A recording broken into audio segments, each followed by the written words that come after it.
Whispering Roots, and today's video is about how to grow potato slips from sweet potatoes. This particular sweet potato I bought from the grocery store. The reason why I chose sweet potatoes is because the sweet potato packs a lot of nutrition in this one food. They're known to raise vitamin A levels in kids, which is great because sometimes kids are finicky and they don't always get the nutrition that they need. They also are high in the antioxidant beta carotene. In some developing countries, sweet potatoes are a huge source of protein for people that don't have access to meat and some higher protein vegetables. So good vegetable to have around. All right, so to grow sweet potato slips, all you need is a clear jar. It could be plastic. I'm using mason jars today. You need a sweet potato. You need some sort of anchor to raise the sweet potato so that it's not resting on the bottom of the jar, and you need some water. I'm not gonna actually poke holes in the sweet potato because I'm gonna eat this one later, but this one I did about a week ago, and you can see how I anchored the sweet potato in on 3 sides, and so that it was raised up. And this sweet potato, it's really easy to see which end is pointy. So this end I pointed down. It's already growing roots after a week. And you can see, if you can get a little bit closer, you can see at the top that there's already, the eyes up here are already starting to bud. They're starting to make little sweet potato slips. These little tiny sweet potato slips have been growing for about a week, but I cut a little piece off of a sweet potato, and this one's been growing for probably about 4 weeks. So you can see that these sweet potato slips have gotten really big just from a piece of sweet potato. And then this one also, this one is growing a big massive roots on the bottom, and it's growing bigger slips. So you can see there's a variety of ways to do this, but this is just the way that the Whispering Roots organization chooses to do it, but really you can do it any way you want to. All right, so once you've had these sweet potatoes growing for a few weeks, you'll notice that you have these longer vines coming off. These vines are about, I would say, maybe 5 inches, 4 to 5 inches. And when they are 4 to 5 inches long, you know that they're ready to pull off into slips. So all you do, come closer. When you're ready to pull these slips off, they grow right out of the eyes, is you take the base of it and you twist it. You have to be a little gentle, but the whole eye will actually come out. I'm gonna do this one too. All right, so we have 2 really good examples here. One, this one's probably a little small, but I'm gonna show you this one anyway. This one doesn't have any roots on it. This one already has roots. I could actually grow or go plant this one right now in the ground, and it would start growing sweet potatoes in about 100 days.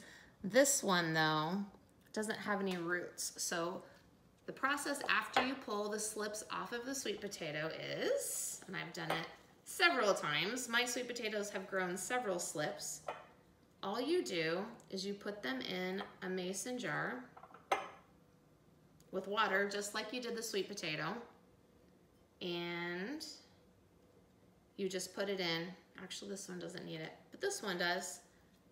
You put it in and you wait for it to root. And actually in 3 days, it'll start rooting, but you should wait maybe a couple of weeks before you plant it. You want the roots to be a little bit more developed before you plant this in the ground.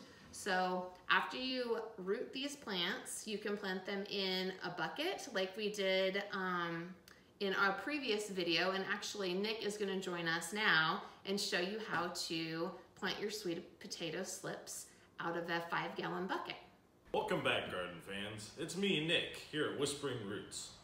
Today we're gonna be learning about how to plant some delicious vegetables in some of these 5-gallon buckets right here. So let's get into what we need first. We gotta have some delightful potting mix with one of our little Scoopy boys. We need some pea gravel And you can use the same Scoopy Boy, but I had another one lying around, so I thought he could help. You gotta have a drill with a nice drill bit on there, and of course a bucket. The cool thing about planing in buckets is these are super, super cheap. All of the materials are cheap. You don't have to use peat gravel. You can use like river rock or whatever you have lying around. If you have old dirt at your house that you're not sure if it's good or not anymore because you planted in it last year, just mix in some peat moss, kind of lighten it up, add a little bit of fertilizer, and you should be able to grow anything you want. Now the key to growing in buckets is drainage. Drainage is important because it keeps our plants' roots from, you know, just hanging out in water. They don't like that. They like to breathe a little bit, you know? So first thing we gotta do is we're gonna drill some drainage holes in this puppy. I like to do an odd number.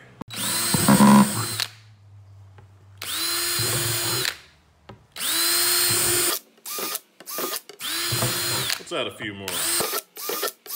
And I think I'm gonna put some on the bottom on the side as well.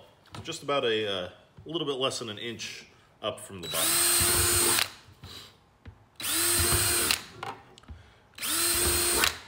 And we're gonna put the pea gravel or the rock at the bottom to keep our dirt from clogging these holes.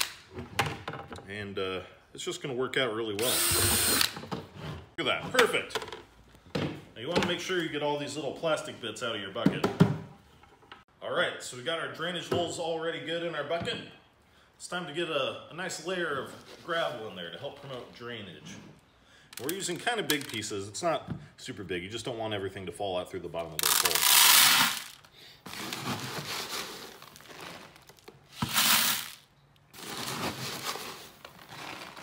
Ooh, it's dusty. If you're doing this at home, you might want to wet your gravel down first. Almost there. One more scoop, just to be safe. Oh yeah, beautiful. All right, we have our layer of gravel that'll help promote our drainage. Now we're gonna get in our nice Pro Mix right here. It's a nice loose soil, because we like our soil at Whispering Roots. That's right, loosey-goosey. I'm just gonna start putting this in here. Now, if I were planting a tomato in this bucket, I'd only put in a little bit of dirt and then bury the tomato pretty deep, because that'll help promote root growth on those tomatoes. But today we're doing sweet potatoes. As you saw earlier, I believe, Sarah was doing sweet potato slip planting. And now here we are showing you how it actually gets done. All right, so now we have our beautiful bucket filled with bountiful soil. It's time to get one of these little sweet potato vines in there so we can start growing and maturing. This looks like a hardy specimen. Now take a look at this. See how long these roots are? That's how you know it's time to go. One of these smaller ones like this, those roots probably aren't long enough yet, so we'll give this guy a little bit more time.